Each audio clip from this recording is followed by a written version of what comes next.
Welcome to Blizzard Fire. We hope this video helps fire up your solution. In this video, I will explain how to jack up a Ford Edge. First, safety is paramount. Always ensure your vehicle is on a flat, stable surface and the parking brake is fully engaged. Don't forget to place wheel chocks behind the wheels that will stay on the ground. Having the right tools, like a reliable hydraulic jack and 2 robust jack stands, makes the job much easier and safer. For the front of your Ford Edge, you have a couple of options. You can use the reinforced pinch weld located just behind the front wheels.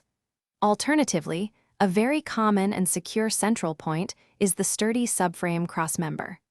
Always double-check that your jack's pad is making full and stable contact with the designated jacking point before you begin lifting.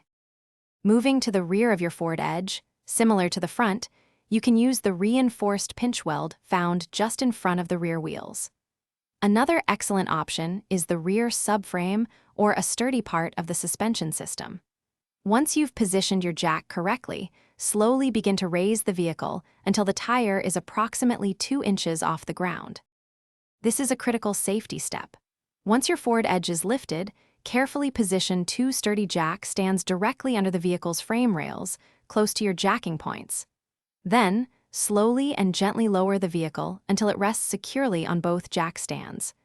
Remember, never, ever work underneath a vehicle that is only supported by a hydraulic jack. Always use jack stands. Thanks for watching. If you found this helpful, don't forget to like and subscribe.